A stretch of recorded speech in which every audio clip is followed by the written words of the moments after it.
Ladies and gentlemen, we're back at it again. We're back in this game, Zenless Zone Zero, because I'm here to talk about today one of the most disgusting situations I think I've ever seen, just in a gacha as a whole. And that is the current state of none other than this team. And so, if you're somebody that's been keeping up with ZZZ's meta, don't worry. Don't worry if you are. I'll explain it to you. This is one of the quote-unquote meta teams in the game. It's based around this guy, Hugo, over here, who does damage when characters are stunned. So he wants a character that deals stun damage on his team. So we got two of them over here, Lighter and Lycon. And the thing is, Hugo is an ice damage dealer. And so typically you want to use him in content where the enemies are weak to ice, and you should get some good results, right? But the thing is, this game mode over here has decided to add on additional restrictions. We're in Deadly Assault right now. And the way that it works basically is the enemy's weak to ice, but unless you use a specific type of ice, well, you're not going to deal any damage. And the character that you need over here is none other than Miyabi. And the great part is, in this Deadly Assault stage, this is only one of 3 stages. And when you look at the other 2 stages, they're ice resistant. This one is also ice resistant. And with this one being ice weak, you would think that there would be at least one of these bosses where you'd be able to use a limited 5-star unit with their best in slot team with a bunch of signature weapons and all of that. And what I wanted to do was just show you all what buff I'm using, how I'm going to go about the stage using a Hugo team who's an ice attack dealer, who's an ice attack agent into ice weakness, and we'll just see how it does. Because I've already tried it out firsthand, and this is a fucking disaster. This is the buff that we're going to be using. Combined attack, it's the only one available for attack agents. I really am not allowed to use anything else, because this over here, this is for rupture agents, and this is for anomaly agents. So all I got is this one. When there are 1 or 2 attack agents in the team, whole squad's crit damage increases by 20 or 60%. I'm only getting the 20 because I only have 1. And then, after an EX special or ultimate, the agent's electric damage, this is made for Silver and B, right? Increases by 20%. And for agents with the attack specialty, their damage further increases by 30. So all I'm effectively getting, this is the only buff that works with the Hugo team, is 20% crit damage and then 30% additional damage. Not that great compared to the other ones. They're a lot better. So that's what we're going to be running. Now, let's get our Hugo team going. And before we get any commentary, right, about, oh, the builds are probably dog shit and all of that, we'll check them out. Stealing the moonlight. That's not that bad. Some would actually say that's a pretty good Hugo build. He's also going to be on his signature. Ooh, woohoo, yippee. Lycon is going to be over here. They're going to be on their signature. And they're also going to have the Astral Voice set. And then Lighter over here is going to be on that tiger thing. He's going to have Kaleda's signature. And that's the way that it's going to go. So, yeah, they've got a pretty decent amount of investment overall. You would assume that this team would be able to clear baseline endgame content. We're also going to be using Hugo's signature Bang Boo. So let's just see how this team does. And don't worry, I'll get a couple of resets. I'll get a couple of takes of this just to show you that I am playing this team at a pretty decent level. I'm not playing it like a piece of garbage. You'll see the scores that we get, though. Let's get right on into it. Our goal is to break him as fast as possible. Let's see what we can do. Also got to maintain that hormone pump timing.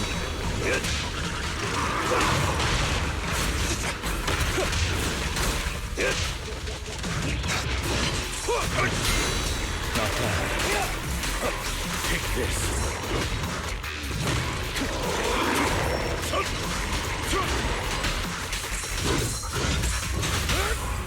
Nice cancel right there. Into a double chain attack on Hugo, right? And then we got some more lighter attacks to follow up with it. Looking good.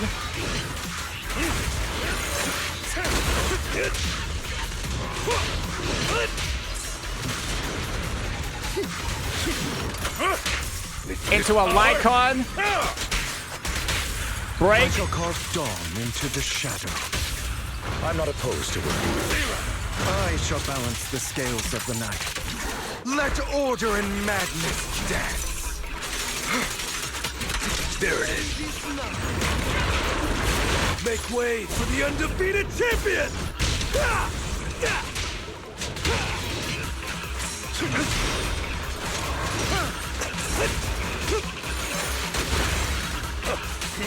Take this.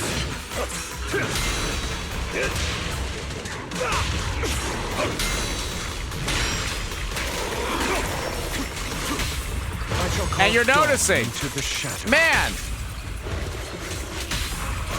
he's getting a good number of combos off. He's kind of doing some tech. This is looking pretty solid. Sure, he got hit a couple of times, but you know, you can't expect perfection on every single run. You guys want to take a quick look at the score? I'll move my chat so you guys can take a quick look at the score. Really clearly. Are you guys ready?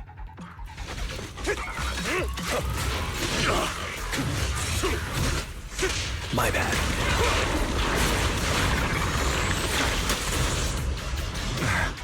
That was a 2-minute run, and we were at 7K.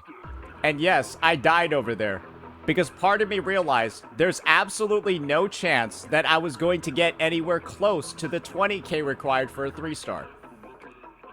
Not even anywhere close.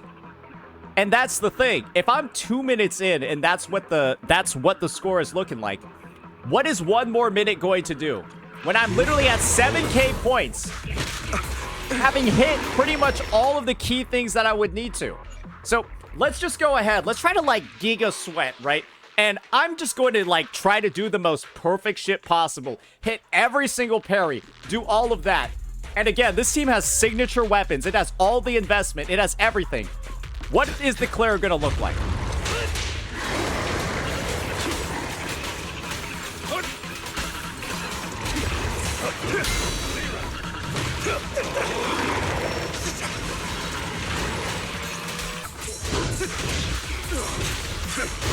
What the fuck? What the fuck was that? Why'd I stop parrying? Now he's going ahead and literally spamming that annoying ass like multiple parry attack.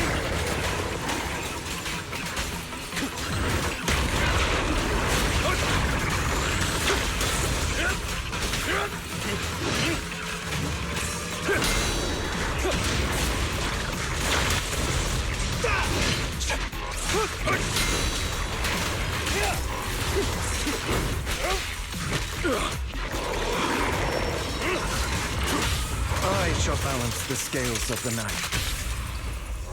Waiting. I shall carve dawn into the shadow. There it is. Let's run. Okay, there we go. Getting some good flow here.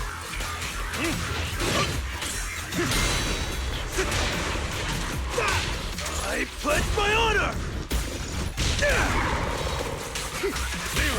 I shall balance the scales of the night. Only for Master Proxy. I shall carve dawn into the shadow. Prepare. Here we go. Here we go. Now we're locked in.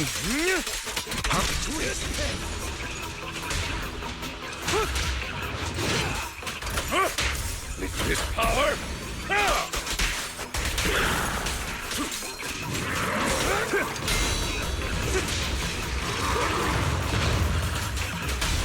I shall balance the scales of the night. I shall carve dawn into the shadow. Gotcha now! Don't let up.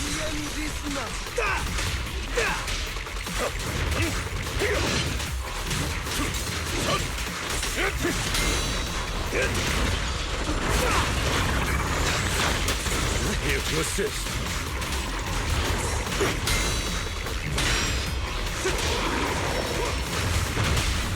There we go. Got the nice swap. Into double chain attack. Boom. Let the party begin. Make way for the undefeated champion.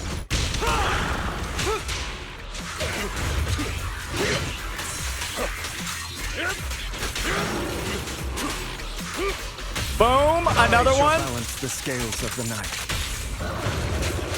Into another double. Hey, y'all ready for the score? Oh, wait, you can already see it. We're only at 10K with a minute left. There it is.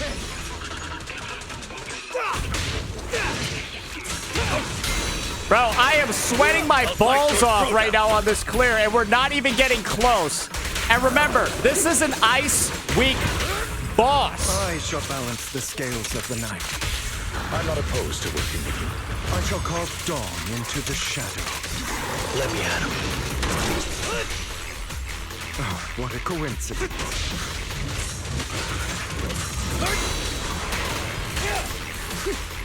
Hitting basically every fucking parry on the planet, bro. I shall balance the scales of the night. I shall carve Hitting dawn every into double the chain. Playing this team as, honestly, I think I'm playing it pretty damn well. Gotcha now. And this is the best that we can do. 15.9 with a full premium team. The best possible team you can run for Hugo. We have all 5-star weapons. I know some of them are standard, but then Hugo has his, and that's the best that we can do into a fucking Ice Week boss. Guys, that is such a disgustingly low score for an endgame premium limited unit team. If I'm like using this team and it's got like a standard 4-star as the DPS, it has like a standard 4-star impact character, I would understand a score like this a lot more, right? I would be at low investment then. But me using a team with this much investment and this high level of a character and this much synergy, and it gets a score this fucking bad, doesn't even get a 3-star. What is the point of pulling these units then? What is the point of having limited 5-star units that you're spending? This team costs around $1,000-something, right? If you were to take the monetary value of the pulls and then translate them into money, it's thousands of dollars, this team. And it scores this fucking bad into content that is Ice Week. Hugo's an ice character. Lycon's an ice character. This is Ice Week content. If he's not going to work here, where is he going to work? Because I told you, ladies and gentlemen, he can't be used here because it's ice resistant. And then he can't be used here because it's ice resistant. They are literally just putting in endgame resets that are so poorly balanced, an enemy design that is so poorly balanced that you literally have characters on your roster that you cannot clear with, that are limited 5-star units in these teams. I don't know a game where it's like this bad, where you have an entire endgame mode where a team is literally not even playable, where you can sweat that much and barely scrape 2 stars with turbo optimized gameplay, all the tech, all the combos, all of that. And you want to know what the best part is? Probably because of this. You can't even gain performance points in this stage, which are, look at how I got 0 performance points. Wouldn't having 5,000 performance points, wouldn't that have been nice? Probably would have bumped up my score to clearing. But the only way to get performance points in this boss, which is the only Ice Week boss, by the way, or really the only boss that isn't resistant to ice, is to trigger disorder. And so, it's not enough that characters are limited by their damage type, or really their element. They're additionally limited on top of their damage type as well. It's not enough for bosses to be ice resistant. This boss is resistant to anything that isn't anomaly. So he gets ruled out just based on attribute resistances here, then gets ruled out by damage type differences here. Why is the endgame designed this way? Why are there bosses? Really, it's not really the bosses that are concerned. Why are there limited 5-star units that are literally not playable in game modes for literally months? Why are there 5-star limited units that are not playable in endgame modes for months? Hugo came out in version 1.7. That was 6 months ago. More than half of his existing banner time in the game, he has been unplayable in Deadly Assault because these bosses, these restrictions, this shilling, is so disgustingly absurd that they've intentionally designed game modes where he just cannot get 3 stars. And if you think he's having a problem, ladies and gentlemen, you want to know who else has a problem? This fucking unit over here. Yep. This unit. If you thought Hugo had a problem, don't worry. She's absolutely fucked as well. And this is all being done Touch my tail. because these guys fucked up releasing this character. She's so disgustingly powerful that they released her as this ice anomaly unit. She fucks everything in the game. They have to intentionally nerf the entire anomaly attribute as a whole to deal with her. They have to go ahead and make all the content in the game ice resistant because of her, so that they actually have an opportunity for units like Yi Xuan, and of course, all the other new units on the roster. They gotta give them a chance to actually be usable. Your Seeds and your Orpheus, that's why they're over here. And of course, we have to put an Anti-Miyabi fucking code 86 over here on everything that follows. And you wanna know what the best thing is? It is causing so much issue for these 2 agents. It's absolutely goddamn fucking absurd. These 2 units are the biggest. Sorry, not her. Honestly, we might as well just put her too. I wish I could show Hugo. This is the path But I follow. I wish you a these fabulous 2 day. units over here, Touch my tail. they're Please completely forgive me fucked. They will stealing never the be moonlight. playable because of her. Eradicate all evil. And it's just like, I don't know what is going on at like the balance I team, the wish you a endgame design fabulous team. day. For people that own these units, that have Time for pulled some on them, joking. that spent money, did whatever, to Please get fucked forgive me like this hard stealing the because This they is the released path I this unit. follow. The end result is just, you have your 5 stars in ZZZ. And then on a whim, based off of what the devs feel like putting into these boxes, and into these boxes, half of your roster will just not be usable. It's honestly nuts that they're willing to go this far when it comes to like the shield debuffs, the shield buffs, all of this, and all of this design, and make half of your roster literally do nothing. It's mind-blowing to me. It's confusing. I wish it would stop. Because this is my first day back in the game, and this is the bullshit that I get met with. And the best part is, I have all the tools required to be able to beat this. I could just plug and play my Miyabi team and absolutely trivialize the fuck out of this boss. But I didn't do that because I wanted to play Hugo because I find the team fun. But the devs are telling me, no, you don't get to play Hugo. And you will also never get to play Hugo for the foreseeable future because we're still trying to right the wrongs that we did with Miyabi. And that to me is one of like the most restrictive gameplay experiences I've ever had. One of the most restrictive, like just overall character collecting experiences I've ever had. And this just feels awful. And all I'm reminded of are, again, some of the baseline reasons for why I even took a break from this game in the first place. And the ridiculous shilling, the poor balance of the endgame was one of them. And it's clear to me it has not gotten any better. These devs have not figured out what the fuck they're doing. And it all stems, once again, from Hoshimi goddamn fucking Miyabi. And it's just, I guess it's just not going to get better at all. Because this might be the most disgusting Deadly Assault reset I've ever seen. If you happen to be one of the poor fucking souls who decided to invest in this team, or who decided to invest in this team, you might as well just go fuck yourself. I don't know what else you can do. You're not getting 9 stars this reset. If you plan on using these 2 I units. wish you a fabulous day. And it was like this last reset as well. I think that's the part that blows my mind. This is multiple resets in a row, or at least 3 or 4 out of the 7 resets that have occurred where it's been like this. Why? So yeah, this is we're back playing ZZZ for a little bit, right? We're going to be here for Lucia. We're going to be here for Ban Yue. But I just needed to make this take because Ellen got buffed. Hugo was released in 1.7. And they have already taken these characters out to the back of the shed and fucking GPQ'd both of them in the head. I don't know how I don't know how a game is being balanced like this right now. It makes no sense at all. Let me know what you all thought. Peace.